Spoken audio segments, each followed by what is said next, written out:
Hi hello सलाम नमस्ते राम राम और जोहार सभी को। मैं शंकर वेदिया स्वागत करता हूँ वेदिया क्लास में। तो आज का लेक्चर का सब्जेक्ट है मशीन डिजाइन और इस सब्जेक्ट के अंदर जो चैप्टर है जो हम लोग आज डिस्कस करेंगे वो है torsional and bending stress in machine parts. Under this chapter we will discuss the topic theories of failure under static load. तो शुरू करते हैं लेक्चर को। तो इस लेक्चर में theory of failure under static load, इस लेक्चर में हम लोगों को 5 थ्योरी है जिसके बारे में पढ़ना है। First theory is maximum principal और नॉर्मल स्ट्रेस थ्योरी, जिसको रेनकाइन थ्योरी भी कहते हैं। दूसरा थ्योरी है मैक्सिमम शियर स्ट्रेस थ्योरी, या फिर इसको दूसरा नाम है गेस्ट्स और Tresca theory. Third one is maximum principal और नॉर्मल स्ट्रेन थ्योरी, जिसको सेंट वेनाइन थ्योरी भी कहते हैं। और फोर्थ है मैक्सिमम स्ट्रेन एनर्जी थ्योरी, जिसको हाई थ्योरी भी कहते हैं। फिफ्थ नंबर है हमारा maximum distortion energy theory, which also known as Hencky और वन मिसेस थ्योरी। सो इस थ्योरी को स्टार्ट करने से पहले हम लोग पढ़ेंगे कि थ्योरीज ऑफ फेलियर। आखिर थ्योरी ऑफ फेलियर होता क्या? तो फेलियर का मतलब सिर्फ यह नहीं होता कि मटेरियल का एक्चुअल ब्रेकिंग क्या है। जैसे कुछ मशीन पार्ट्स फेलियर तब कहलाते हैं जब मशीन मेंबर में प्लास्टिक डिफॉर्मेशन सेट हो जाता है, या यूं कहें कि कोई मशीन मेंबर अपना फंक्शन प्रॉपर ढंग से काम नहीं करता, तो हम लोग कह सकते हैं कि वो मशीन फेल कर गया। तो कोई भी मशीन मेंबर का जो स्ट्रेंथ होता है वो स्ट्रेंथ पे डिपेंड करता है कि मशीन मेंबर कब फेल करेगा। और मशीन मेंबर का स्ट्रेंथ मशीन मेंबर के मटेरियल पर डिपेंड करता है, और मशीन मेंबर के मटेरियल का प्रॉपर्टीज पे डिपेंड करता है। अब मशीन मेंबर का मटेरियल में से कौन हो सकता है? माइल्ड स्टील, कास्ट, एलॉय, ये सब मशीन मेंबर का मटेरियल है। तो इसके प्रॉपर्टी पे डिपेंड करता है। तो प्रॉपर्टी जैसे आप पढ़ चुके हैं कि elastic property, plastic property, tensile property, ये आपका मशीन या मटेरियल का प्रॉपर्टीज है। तो इसके प्रॉपर्टीज पे डिपेंड करता है उसका स्ट्रेंथ, और स्ट्रेंथ पे डिपेंड करता है मशीन मेंबर का फेलियरिटी। और इस प्रॉपर्टीज को हम लोग सिंपल टेंशन या फिर कंप्रेशन के थ्रू, सिंपल टेंशन या फिर कंप्रेशन टेस्ट से डिटरमाइन कर सकते हैं। और वैसा मशीन मेंबर को यूनी एक्सियल स्ट्रेस से सब्जेक्टेड हो, वैसे मशीन मेंबर के फेलियर को आसानी से डिटरमाइन कर सकते हैं। किससे कर सकते हैं? तो टेंशन या फिर कंप्रेशन टेस्ट से। जब कोई machine member uniaxial stress system से सब्जेक्टेड होता है, तब उस कंडीशन में हम लोग आसानी से सिंपल टेंसाइल टेस्ट के थ्रू हम लोग उसका फेलियर डिटरमाइन कर सकते हैं। लेकिन जब मशीन मेंबर बाई एक्सियल या फिर ट्राई एक्सियल स्ट्रेस से सब्जेक्टेड होता है, तो यह डिटरमाइन करना कि फेलियर कहाँ पे होगा, यह थोड़ा कॉम्प्लिकेटेड हो जाता है। तो ऐसे स्थिति में हम लोगों को डिफरेंट थ्योरी फॉर्मुलेटेड करने की आवश्यकता हो जाती है। तो बाई एक्सियल स्ट्रेस से सब्जेक्टेड मशीन मेंबर को प्रिंसिपल थ्योरी ऑफ फेलियर जो है वह निम्नलिखित है। वो कौन कौन सा है? फर्स्ट, जैसे हमने 5 का नाम लिया, वो सारा आपका क्या है? प्रिंसिपल थ्योरी ऑफ फेलियर है। ये 5 थ्योरी है, इसके बारे में हम लोगों को डिस्कस करना है। तो इन सारे थ्योरीज को डिस्कस करने से पहले हम लोग पढ़ेंगे स्ट्रेस स्ट्रेन कर्व के बारे में थोड़ा सा। तो स्ट्रेस स्ट्रेन कर्व इधर है आपका डक्टाइल मटेरियल के लिए, और इधर है ब्रिटल मटेरियल के लिए। तो डक्टाइल मटेरियल में कौन कौन आता है? कॉपर हो गया, एल्युमिनियम हो गया, स्टील हो गया, माइल्ड स्टील हो गया। तो ये जो आपका ग्राफ दिख रहा है, स्ट्रेस स्ट्रेन जो कर्व दिख रहा है, ये आपका है माइल्ड स्टील का। तो माइल्ड स्टील का ग्राफ है जो हम लोग को सिंपल टेंसाइल टेस्ट में से ऑब्जर्व होता है। तो यहाँ पर पॉइंट ए जो आपको डिनोट कर रहा है, ये है प्रोपोर्शनल लिमिट। यहाँ से जो स्ट्रेट लाइन ओ से ए तक मिलता है वो हम लोग का हुक्स लॉ ओबे करता है। यहाँ पर हुक्स लॉ बहुत अच्छा फॉलो करेगा। ओ से ए यानी stress is directly proportional to strain, ये होता है हुक्स लॉ। और जो ए बी है यहाँ पर मटेरियल अपने ओरिजिनल शेप और साइज में भी गेन हो जाएगा। कब? जब आप उसमें से लोड हटाएंगे, यानी लोड हटाने पर आपका मटेरियल इस स्थिति में अपने ओरिजिनल शेप और साइज में आ जाएगा। तो पॉइंट बी हमारा क्या हो जाएगा? Elastic limit. पॉइंट बी कहलाता है हमारा इलास्टिक लिमिट। उसी तरह जो जो लाइन बी सी है वह वैसा लाइन है, यहाँ पर जो स्ट्रेन होगा वह बहुत ज़्यादा रेट से, फास्टर रेट से इंक्रीज होगा। तो जो बी सी है और इस सिचुएशन में यहाँ पर प्लास्टिक डिफॉर्मेशन होगा। प्लास्टिक डिफॉर्मेशन होगा यानी यह अपने फिर से ओरिजिनल शेप एंड साइज में नहीं आ पाएगा, यानी बीसी के लाइन पे यहाँ पर प्लास्टिक डिफॉर्मेशन होगा। जबकि पॉइंट सी अपर यील्ड पॉइंट है, और यह बहुत इंपॉर्टेंट पॉइंट है, अपर यील्ड पॉइंट, यील्ड पॉइंट। तो यील्ड पॉइंट क्या होता है? तो इलास्टिक लिमिट के बाद वैसा पॉइंट जिस पर कंसिडरेबल स्ट्रेन डेवलप हो जाता है। और कब? तो without much increase of stress, मतलब यदि यहाँ पर स्ट्रेस भी इंड्यूस नहीं हो रहा है और स्ट्रेस भी हम लोग नहीं लगा रहे हैं और स्ट्रेस इंड्यूस नहीं हो रहा है और जो है स्ट्रेन हम लोग को कंसिडरेबल अमाउंट में डेवलप हो जा रहा है, वैसा पॉइंट को हम लोग कहेंगे यील्ड पॉइंट। यानी यहाँ पर मटेरियल क्या हो गया? यील्ड हो गया। तो इस यील्ड पॉइंट पर जो स्ट्रेस होगा दैट स्ट्रेस इज कॉल्ड, क्या कहलाएगा? Yielding stress.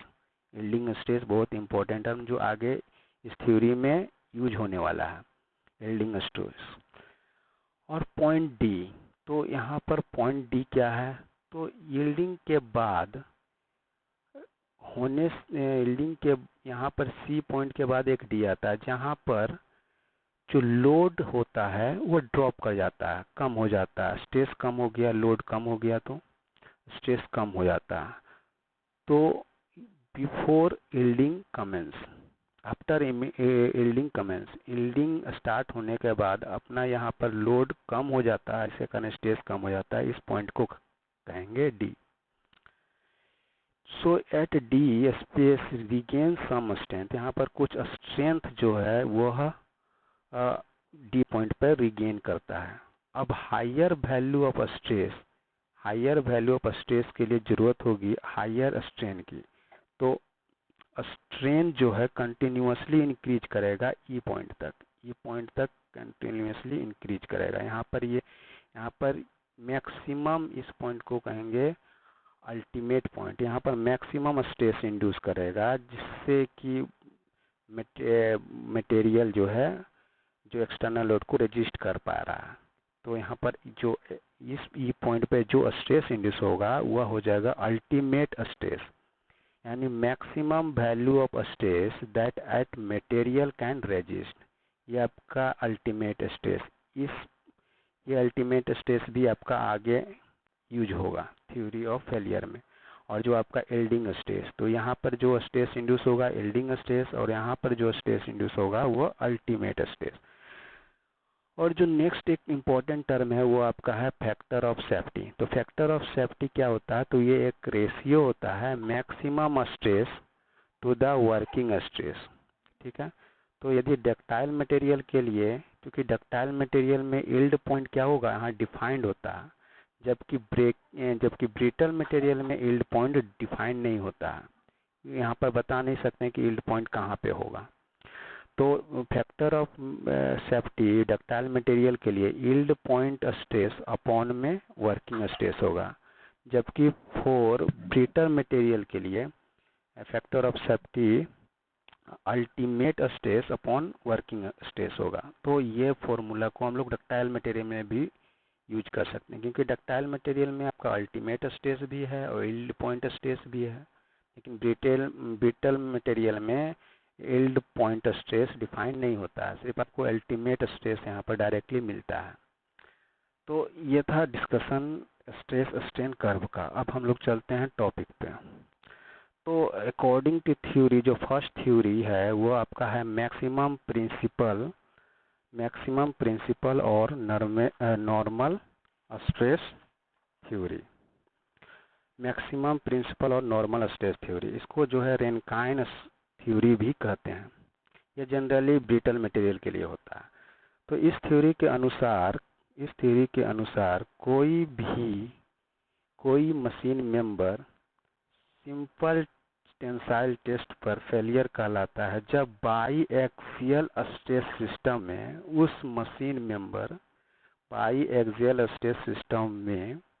उस मशीन मेंबर का प्रिंसिपल या फिर नॉर्मल स्ट्रेस मटेरियल के लिमिटिंग स्ट्रेंथ तक पहुंच जाए।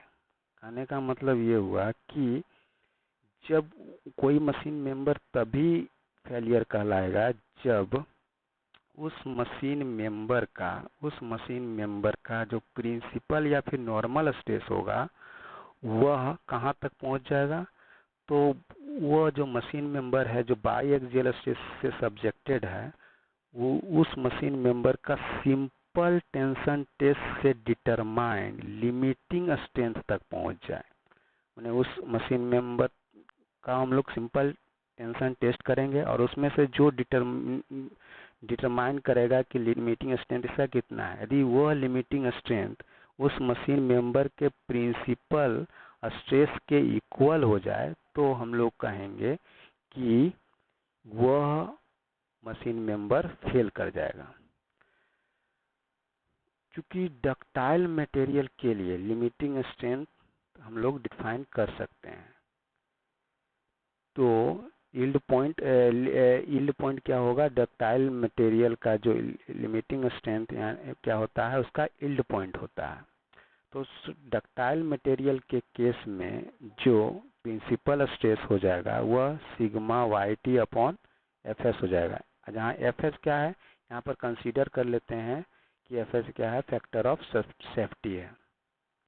जबकि ब्रिटल मटेरियल में, चूंकि उस ब्रिटल मटेरियल में यील्ड पॉइंट नहीं होगा तो सिर्फ अल्टीमेट स्ट्रेस होगा, तो यहाँ पर क्या हो जाएगा, sigma T1 equal to, sigma T1 क्या है, आपका प्रिंसिपल स्ट्रेस है। Principal stress means normal stress, और नॉर्मल स्ट्रेस का मतलब या तो टेंसाइल हो सकता है या फिर कंप्रेसिव हो सकता है। तो sigma T1 equal to sigma U upon FS for brittle material. तो सिग्मा U अल्टीमेट स्ट्रेस हो गया, sigma T1 maximum principal stress हो गया, जबकि sigma YT yield point stress, yield point पर जो स्ट्रेस होगा। तो इसमें जो है आपका, तो यहाँ पर आपका 1/2 प्लस 1/2 जो सिग्मा T1 का वैल्यू हो जाता है प्रिंसिपल स्ट्रेस का, sigma 1/2 plus 1/2 root under sigma 1 का स्क्वायर प्लस 4 टाउ स्क्वायर। अब यहाँ पर चूंकि यहाँ पर क्या होगा कि मैक्सिमम प्रिंसिपल स्ट्रेस, चूंकि मैक्सिमम प्रिंसिपल और नॉर्मल स्ट्रेस थ्योरी बेस्ड है टेंशन या फिर कंप्रेशन के फेलियर पर, इसलिए शेयरिंग स्ट्रेस के कारण पॉसिबिलिटी ऑफ फेलियर को इग्नोर कर देते हैं। यहाँ पे शेयरिंग स्ट्रेस के कारण जो है पॉसिबिलिटी ऑफ फेलियर को इग्नोर करते हैं, इसीलिए इस थ्योरी को डक्टाइल मटेरियल के लिए यूज नहीं किया जाता है। इस थ्योरी को यूज नहीं किया जाता है। तो नेक्स्ट थ्योरी है आपका मैक्सिमम शियर स्ट्रेस थ्योरी, जिसको गेज थ्योरी या फिर ट्रेस्का थ्योरी भी कहते हैं। तो इस थ्योरी के अनुसार कोई मशीन मेंबर उस पॉइंट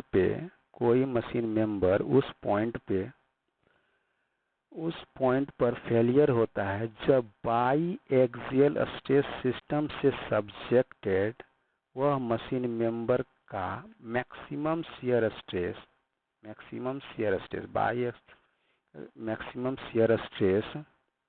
सिंपल टेंशन से ऑब्जर्व या फिर डिटरमाइंड यील्ड पॉइंट के शियर स्ट्रेस के बराबर हो जाए। समझ में आया कि कहने का मतलब कि मशीन मेंबर का जो भी मैक्सिमम शियर स्ट्रेस होगा वह किसके बराबर हो जाएगा कि उस मशीन मेंबर के सिंपल टेंसाइल टेस्ट से डिटरमाइंड यील्ड पॉइंट पर के शियर स्ट्रेस के बराबर हो जाए। यानी जो मैक्सिमम शियर स्ट्रेस मतलब टॉ मैक्स मैक्सिमम शियर स्ट्रेस है वह किसके इक्वल हो जाएगा, तो यील्ड पॉइंट के शियर स्ट्रेस के इक्वल हो जाएगा। और यहाँ पर अपॉन एफ एस कर देते हैं, फैक्टर ऑफ सेफ्टी कंसीडर कर लेते हैं। तो टॉ मैक्स इक्वल टू क्या हो जाएगा, टाउ वाई टी यानी यील्ड पॉइंट पर shear stress upon factor of safety. यहाँ पर tau max maximum shear stress है बाई एक्सियल स्ट्रेस सिस्टम के लिए, और tau y2 shear stress at yield point है determined from the simple tension test और FS factor of safety है। तो shear stress at yield point in simple tension test is equal to 1/2 the yield stress। जो shear stress होता है वह half होता है yield stress से, yield stress से हाफ ऑफ। तो एक नया फॉर्मूला आपका मिल गया, tau max equal to sigma Y T upon 2 into F S. और यहाँ पर टॉ मैक्स जो प्रिंसिपल स्ट्रेस से हम लोगों को पता है वह टॉ मैक्स का वैल्यू हो जाता है 1/2 root under sigma T square plus 4 tau square. ये आपका tau max principal maximum shear stress का वैल्यू है। ये आप पढ़ चुके हैं मैक्सिमम शियर स्ट्रेस का वैल्यू। नेक्स्ट जो थ्योरी है आपका maximum principal strain theory. Maximum principal strain theory याद रखने वाली बात है कि जो फेलियर होगा वो मैक्स प्रिंसिपल स्ट्रेन पर होगा। तो लेकिन क्या कंडीशन होगा इस थ्योरी में बताया गया है। इस थ्योरी को सेंट वेनेंट थ्योरी भी कहते हैं। और इस थ्योरी के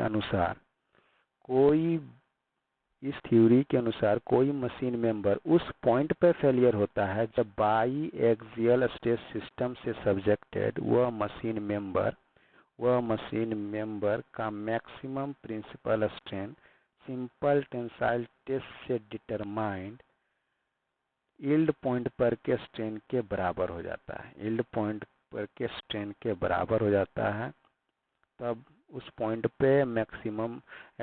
पे कोई मशीन मेंबर फेलियर कहलाएगा। एक बार फिर से इस थ्योरी को पढ़ लेते हैं। इस थ्योरी के अनुसार कोई मशीन मेंबर उस पॉइंट पर फेलियर होगा जब बाई एक्सियल स्ट्रेस सिस्टम से सब्जेक्टेड मशीन मेंबर का मैक्सिमम प्रिंसिपल स्ट्रेन उस मशीन मेंबर के सिंपल टेंसाइल टेस्ट से डिटरमाइंड यील्ड पॉइंट पर के स्ट्रेन के बराबर हो जाएगा। यानी जो मैक्सिमम प्रिंसिपल स्ट्रेन जो है वह यील्ड पॉइंट के स्ट्रेन के बराबर हो जाए। देखिए यहाँ पर यील्ड पॉइंट पर का जो स्ट्रेन है वो ये हो गया, और जबकि मैक्सिमम प्रिंसिपल स्ट्रेन हमारा ई मैक्स हो गया। तो जो मैक्सिमम प्रिंसिपल स्ट्रेन है वो आपका ये होता है sigma T1 upon E minus sigma T2 upon M into E. ये फॉर्मूला आपको स्ट्रेंथ ऑफ मटेरियल के बुक में के जो principal strain and elastic constant होता है वो चैप्टर है, उस चैप्टर में आपको ये फॉर्मूला डिराइव किया हुआ मिलेगा। तो जो मैक्सिमम प्रिंसिपल स्ट्रेन होता है वो आप इसको डायरेक्टली याद कर लीजिए। तो मैक्सिमम प्रिंसिपल स्ट्रेन जब यील्ड पॉइंट के स्ट्रेन के इक्वल हो जाएगा तब वह मटेरियल फेल कहलाएगा। तो यहाँ पर sigma T1 and sigma T2 क्या है, maximum and minimum principal stress in a biaxial stress system. और जो E है वो है strain at yield point as determined from the simple tension test. और 1/m जो है 1/m है वो पॉइजन्स रेशियो है। E यंग्स मॉडुलस है। Fs क्या है, फैक्टर ऑफ सेफ्टी है। तो इस फॉर्मूला से हम लोग ये डायरेक्ट फॉर्मूला लिख सकते हैं, क्योंकि यहाँ पर इस सिग्मा T1 यदि सिंप्लीफाई करेंगे इस फॉर्मूला को तो sigma T1 minus sigma T2 upon M upon sigma YT upon FS आएगा। नेक्स्ट जो फॉर्मूला जो थ्योरी है वो है आपका maximum strain energy theory. Maximum strain energy theory इसको हाइस्ट थ्योरी भी कहते हैं। अब इस थ्योरी के अनुसार, इस थ्योरी कहता है कि इस थ्योरी के अनुसार कोई मशीन मेंबर उस पॉइंट पर फेलियर होता है जब बाई एक्सियल स्ट्रेस सिस्टम से सब्जेक्टेड उस मशीन मेंबर का strain energy per unit volume simple tensile test से डिटरमाइंड यील्ड पॉइंट पर के strain energy per unit volume के बराबर हो जाए। कहने का मतलब है कि कोई भी मशीन मेंबर का जब strain energy per unit volume, और वो मशीन मेंबर कैसा होना चाहिए, बाई एक्सियल स्ट्रेस सिस्टम से सब्जेक्टेड होना चाहिए, का strain energy per unit volume जब उसी मशीन मेंबर के सिंपल टेंशन टेस्ट से डिटरमाइंड यील्ड पॉइंट पर स्ट्रेन एनर्जी के बराबर हो जाए, तो क्या कहलाएगा कि वह जो है मशीन मेंबर फेल कर जाएगा, इक्वल हो जाएगा। तो यदि strain energy per unit volume by axial system के लिए हम लोगों के पास ये फॉर्मूला है U1 = 1/2E sigma T1 square plus sigma T2 square minus 2 sigma T1 into sigma T2, आपका strain energy per unit volume के लिए है फॉर्मूला। जबकि यील्ड पॉइंट पर strain energy per unit volume क्या होगा, U2 = 1/2E sigma Y2 upon FS का square. अब इस थ्योरी के अनुसार क्या होना चाहिए, दोनों स्ट्रेन एनर्जी, एक strain energy per unit volume in by axial system और यील्ड पॉइंट पर का स्ट्रेन एनर्जी, ये दोनों क्या होना चाहिए, इक्वल होना चाहिए। जब आप इसको इक्वल करेंगे तो आपके पास एक सिंप्लीफाइड फॉर्मूला मिलेगा जो sigma T1 square plus sigma T2 square minus 2 sigma T1 into sigma T2 upon M = sigma YT upon FS का होल स्क्वायर। तो यह थ्योरी सिर्फ डक्टाइल मटेरियल के लिए यूज हो रहा है, क्योंकि यहाँ पर YT स्ट्रेस यानी यील्ड पॉइंट पर स्ट्रेस है।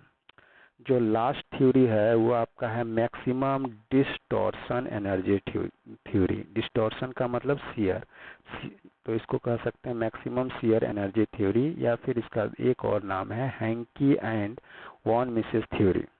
तो इस थ्योरी के अनुसार कोई मशीन मेंबर उस पॉइंट पर फेल करेगा जब बाई एक्सियल स्ट्रेस सिस्टम से सब्जेक्टेड वह मशीन मेंबर का शियर एनर्जी यानी distortion energy per unit volume simple tensile test से determined limiting distortion energy per unit volume तक पहुंच जाए। ठीक है, तो इसके अनुसार जो mathematically sigma T1 square plus sigma T2 square minus 2 sigma T1 into sigma T2 equal to sigma YT upon FS whole square. इस थ्योरी के अनुसार आपके पास ये एक फॉर्मूला आता है। तो यह थ्योरी जो है मोस्टली डक्टाइल मटेरियल के लिए यूज हो जाता है, और जो मैक्सिमम डिस्टॉर्शन एनर्जी होता है वह डिफरेंस होता है टोटल स्ट्रेन एनर्जी और यूनिफॉर्म स्ट्रेस के कारण स्ट्रेन एनर्जी के डिफरेंस के इक्वल होता है। माने मैक्सिमम डिस्टॉर्शन एनर्जी है एक टोटल स्ट्रेन एनर्जी, और यूनिफॉर्म स्ट्रेस के कारण जो स्ट्रेन एनर्जी इंड्यूस होता है। तो ये आपका पांचों थ्योरी ऑफ फेलियर थे जिसको हमने डिस्कस किया। तो ये था हमारा आज का कंप्लीट डिस्कशन। तो ये फिगर है आपका जो ब्लॉक शियर फेलियर आपको दिखा रहा है। जो एक कोई मशीन मेंबर है वो आपका शियर स्ट्रेस के कारण ये क्या हो गया, फेल हो गया है।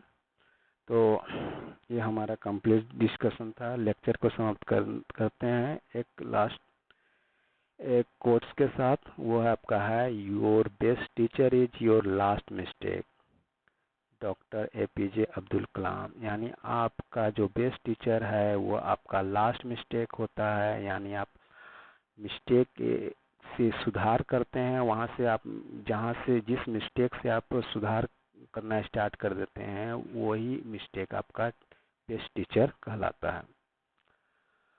तो thank you for listening, thank you for watching. मिलते हैं अगले लेक्चर में। तो